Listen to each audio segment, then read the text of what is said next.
hitters, welcome to Heavy Hitterville. I am the heavy hitter.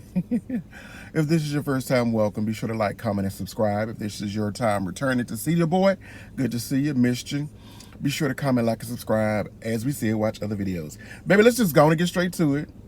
The best thing on any of Bravo at the moment, in my opinion, and many others, is Married to Medicine.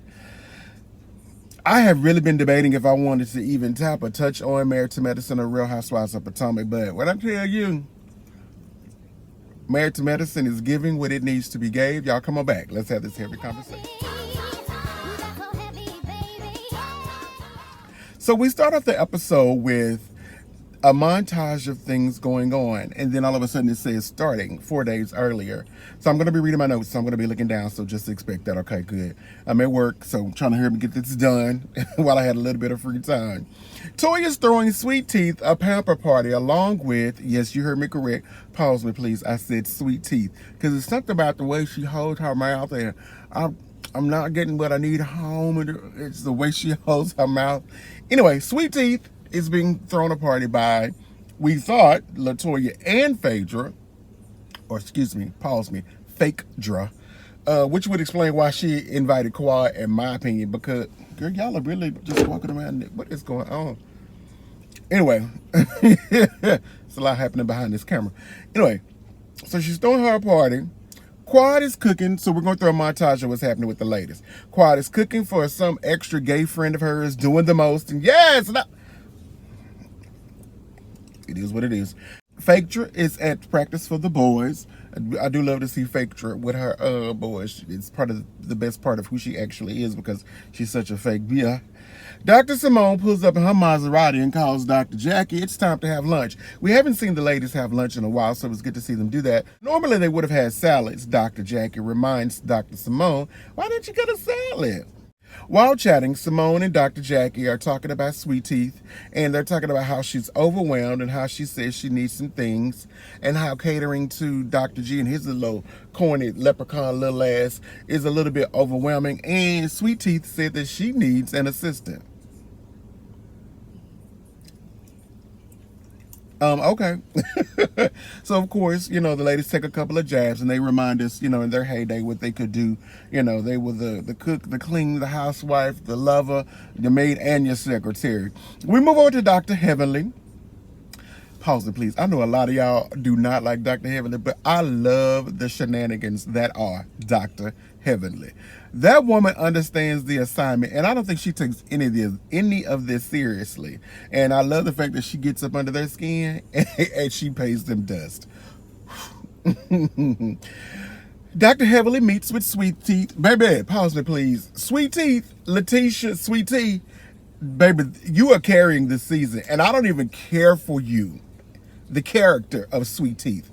When I tell you Sweet Teeth and Dr. G and Quad, y'all are carrying this season so far because for Sweet Teeth, for you to be a newbie mama, it's been all about you, which makes sense because you're coming into an already developed circle of women and friendships, and you are now the fiance, soon to be now wife of Dr. Leprechaun G, that most of this is going to be centered around you because what else do the other ladies have to talk about? Heavily meets with Sweet Teeth. She comes with some ridiculously looking gray felt cowboy hat. Sweet Teeth, let it go, baby. Girl, cut the country. And I'm from Houston, Texas. I'm country. But Sweet Teeth, cut the country, girl. Leave them old tired ass cowboy hats that's too little for your head at home. She look a mess. Anyway, they start ordering shots. Get her, Dr. Heavenly. While they're taking the shots, Heavenly is licking her up. Pause me, please. Get her look it up so we can get everything we need. Dr. Heavenly and Sweet Teeth are talking about the wedding plans. And the wedding plans, she's saying that she wished that he would help more. Why? You know, I made this post on social media. Speaking of social media, be sure to follow me on Instagram, TikTok, and Facebook, Heavy Hitter Media, about why should Dr. G do more? Maybe that's just the man in me. Maybe that's just in the person who's a planner who does things, and I tend to do them myself and delegate and assist along with others, whatever. But girl, men don't want to be in all that. Not no straight man. Now, gay men may want to be more involved. But don't no straight man give a fuck about that. Oh, Lord, forgive me. Don't no straight man give a shit about no wedding. other than marrying the person that they love. They may have the things with the groomsmen, but you with this expectation that he was going to be different than what he's shown in the past, which you later admit Quad was correct about. Pause, please. Girl, we knew Quad was telling the truth, and you did too, because you watched the show before you stalked that man. Because I can give you what you want, yet you haven't given it to him. Unpause it, please. Anyway, so they're talking about the conversation. She wants him to be more active. I don't think he should be. Girl, if he's signing the checks, girl, do all that. Get you a planner, let them do it, and you provide your input. However, in conversation, Dr. Heavily says she doesn't really want her to be overwhelmed, and that Dr. Heavily's mother always taught her to have her own. She then says that she has her own money and that she doesn't ask Dr. G for anything. And then Heavily reminds her, well, does he throw in your face what he does for you? And she's like, yeah, he does. Girl, we saw it on film just last week about what he does and how he throws it into your face. Did you think it was going to change? See, that'd be the, pause it please. That'd be the problem when y'all see these people dating people publicly. You then think you're going to go in and change them, especially somebody old who is already set in their ways, and then try to get upset about it. Girl, you know exactly what you're getting yourself into because you were a fan.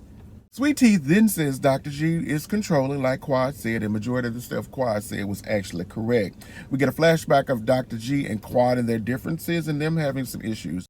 Dr. Heavily then asks her, well, girl, if you're having problems now, what are you going to do when you get married? Of course, I'm kind of summarizing. She says, well, I think we'll figure it out.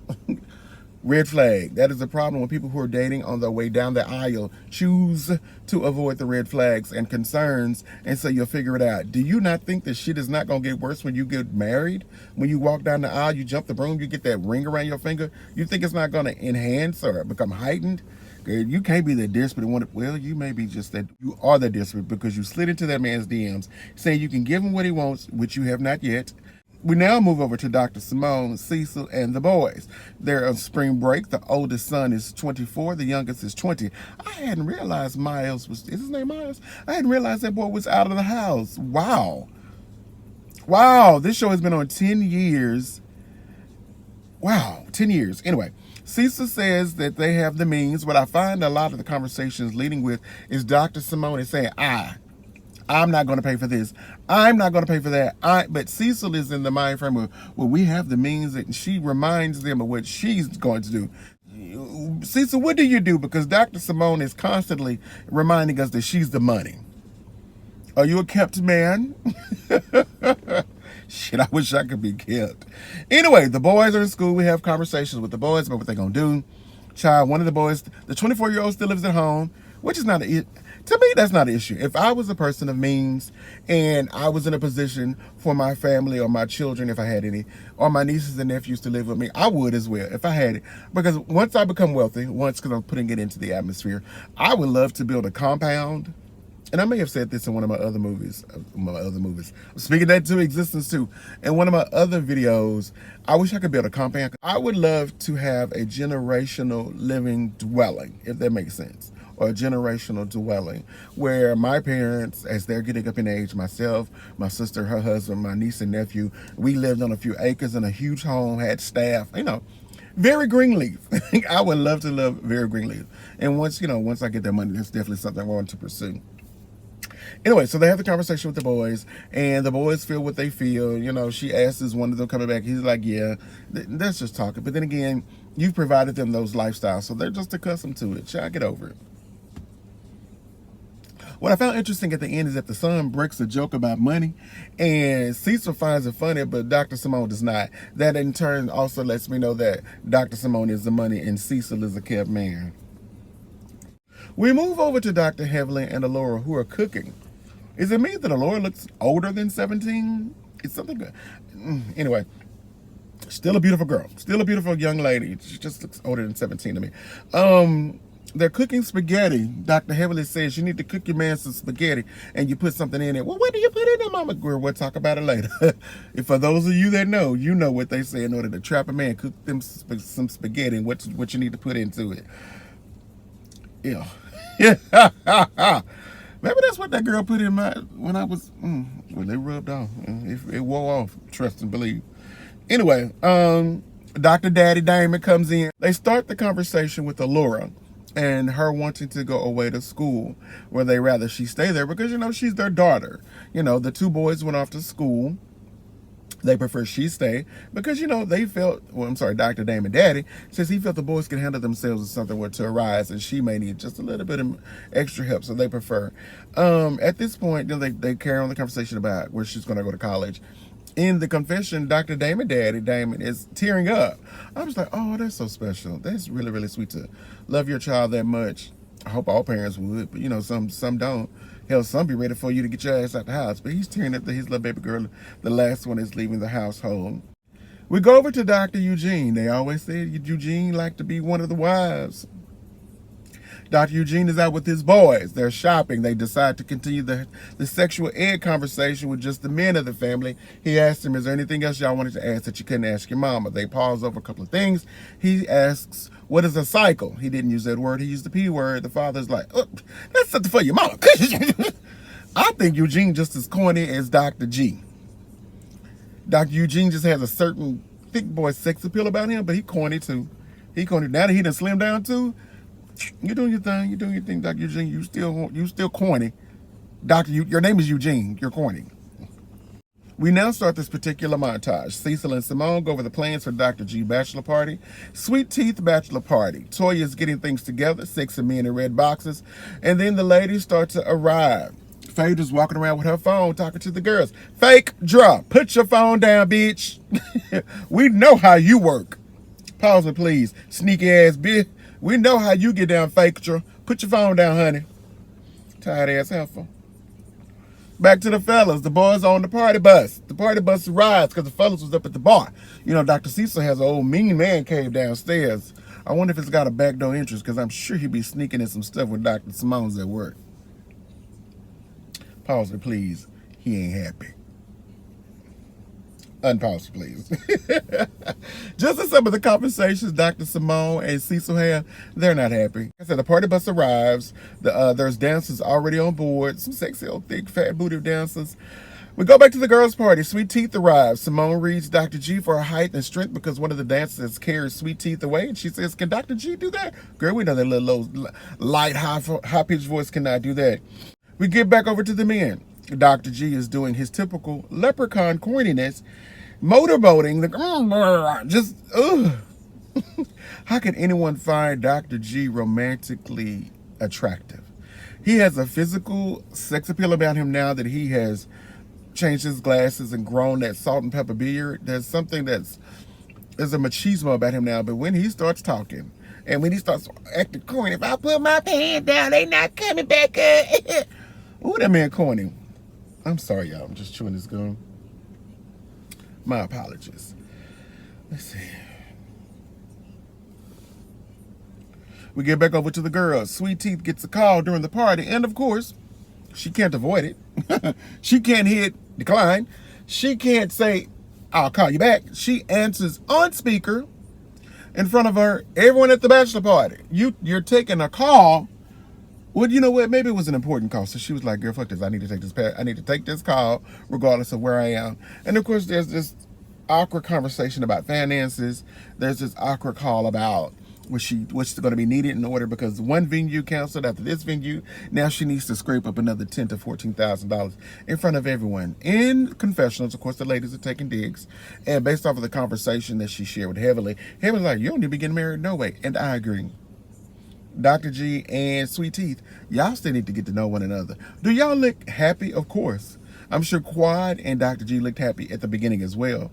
But Sweet Teeth, in a matter of 1 year, you have pursued this man, you have met this man, you have dated this man, you have gotten engaged to this man, and you are now married to him.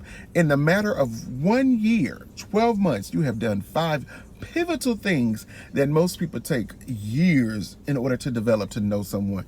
They tell you a person does not send the real them and their representative checks out at least 7 to 8 months after really knowing them. And in 12 months, you have done steps 8 through Z. Let me lean on in so we can have this heavy conversation. You got what you wanted, deal with it.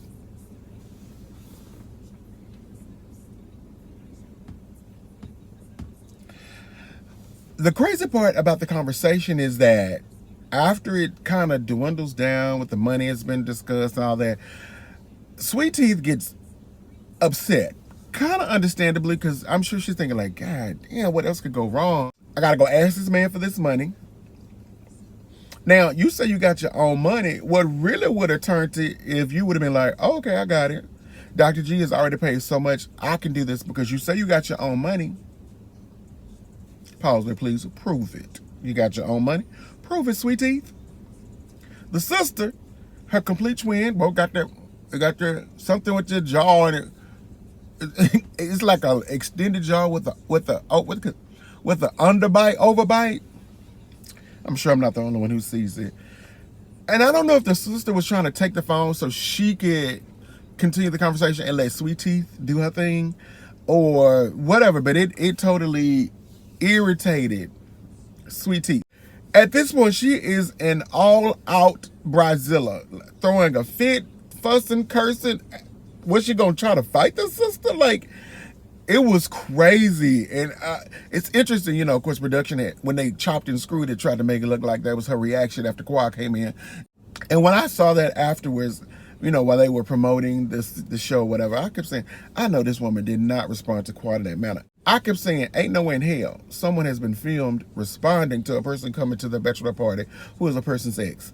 Because I just kept saying, ain't no damn way. Ain't no damn way. Going over to the boys. The boys now arrive at the club somewhere in Atlanta, Georgia. Dr. G has been his naturally corny leprechaun self, and he's telling the woman, hit it in my face! Hit it in my face! She's dancing and her butt is on his face. And oh, that man is corny. Oh my God, that man is corny. Can y'all imagine him being somebody's daddy? Oh my goodness. He is so crazy. This fool turns around and asks the dancer, you want to come to my wedding? Him being the narcissist he is, however, the fellas are like, you can't invite a dancer to your wedding. I can do whatever I want to. And I'm sure that's exactly what you tell your fiance. And I'm sure that's exactly how you make Sweet Teeth feel. They're like, dude, you cannot invite strippers to your wedding. We get back over to the girls. Mind you, we're flipping back and forth. Boys, girls, boys, girls. Back over to the girls. The sisters have apologized to one another while they're in the restroom. While in the restroom, the women are continuing the conversation outside, saying that Sweet Teeth and Dr. G are not ready to get married, which I think the world knows that they are not ready. However, gold diggers around the world are wishing that this happens for her, even though she has her own money. Pause me, please. Prove it. Prove it. Yeah, you were in the military. You say you're a coordinator for what, the government? What you prove it. Yeah, you got your own money. This nice. This nice. I get a little access to the money. Ooh, you make Texans look bad. They're going around the room, and the ladies, of course, are expressing their concerns about the marriage and how this is just a, you know, kind of it's indicative of where the marriage is heading. Phaedra gets a text. Phaedra gets up, not announcing, hey, I'll be right back, going to get Quad, nothing, just gets up. Goes to get Quad, she comes in, hey, hey, hey. Everybody looks around, heavily. Her little witch laugh. Dr. Jack is like, Toya, on the other hand, is irate. All cap. All capital letters, irate. If she could kill Quad with her eyes, or if she could spit fire, she would have. Baby, Toya was pissed. While Dr. Heavenly and Quad are hugging, Toya ignorant ass, that's your friend now? That's your friend now? Toya, girl, what? Like, I understand that, you know, y'all are at odds, and Quad said some ugly shit about you last season. But girl, you are pissed. Is it because you hosted the event? Well, no, you said that's what it was later. Anyway, that's your friend now. That's your friend now. Quad comes in. She meets the young lady. She shakes hands. They're all asking Quad, girl, where you been? Why are you here? Who invited you? Phaedra did. The young lady, Quad hands the lady a present, a couple of gifts. She says, okay, sit next to me. Toya is even more upset. Pause me, please. Toya, you were unhinged. It was giving when you and Dandra, whatever, y'all were having that moment. It was giving when you and Mariah had that moment. Like, had Quad been by you, you would have hit her. Like, you were just that aggressively unhinged, girl. It was sad. It was sad that Quad got a chokehold on your piece. Girl, how do you lose yourself when someone comes into the room? Anyway, but she did say you tried to break into that woman's house, or you set that up, which we still think you do, allegedly. But anyway, that's neither here nor there.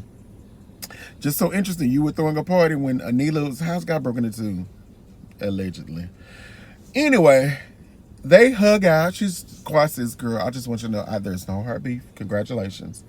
They hug. Toya goes berserk, in my opinion. How the hell I just this and how you hugging her? And last week you just said, the baby tries to explain. Well, that's because that was my so-and-so. Well, what do you think this is? Sweet Teeth is like, no, well, this is my party. Toya says, no, it's not. It's my party that I'm hosting for you. She laughs because she realizes how ignorant that sounds. She says, we don't all have time to sit around trying to figure out why we got problems with you. There's a time and a place. Toya, you the only one sitting around pitching a hissy fit. You're the only one sitting around acting like a 10-year-old. Because these other women are in shock and they're trying to figure out where she's been. But you're the one outwardly expressing your disdain. Now, mind you, a lot of people are saying that Toya was the only one being real, the others being fake. I think the other ones understood, girl, this is a job. And this woman is here to get paid because she needs to film to get paid. Toya, you cutting into that money. You trying to cut into that woman's money. Now, see, that's what we're going to have to fight. Oh, you want to put me out? Oh, on my way out. We're going to really all earn this money because you know what? You trying to cut it to my bag and I don't get...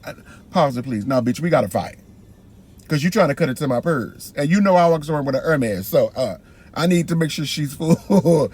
No, ma'am, Toya, you were so pissed. And then because we don't all have time to sit around while we have issues with Quad, you're the only one really trying to air out your issues right now.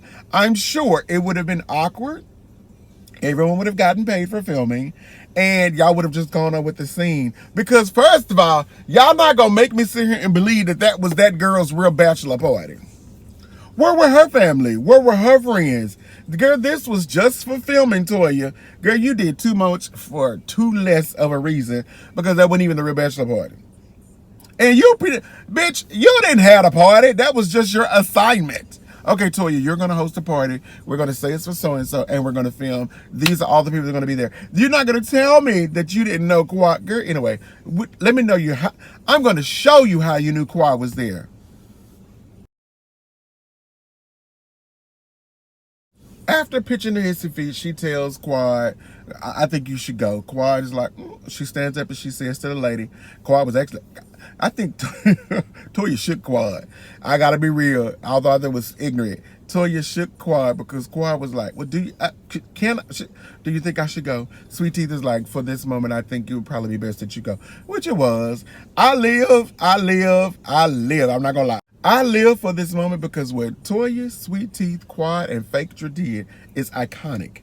You came to your ex-husband's fiance's bachelorette party. Bitch, to show you I'm so unbothered by you marrying this man, I am going to come to your bachelorette party and I'm going to bring you top of the line gifts.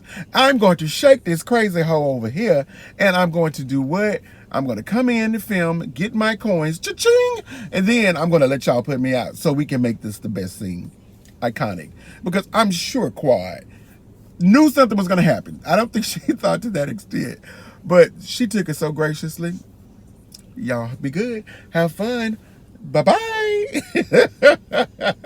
But that whole play in my bag, but I wouldn't have to pop. I would have to pop Miss Toya. You want to make a scene? Girl, let's make a scene. Because for the rest of the season, we're going to have to deal with us having this fight. You want to play with my money? I'm going to play with your face. So basically, that is what ended the episode. Baby, when I tell you this was good, this episode was some good. I'm going to give it a yes, ma'am. I'm going to give this episode a yes, ma'am. Baby, y'all be sure to comment, like, and subscribe. Check out my other videos. Thank y'all for coming through Heavy Hitterville. Baby, next up is going to be Real Housewives of Potomac. So, until the next time, y'all be easy. Peace.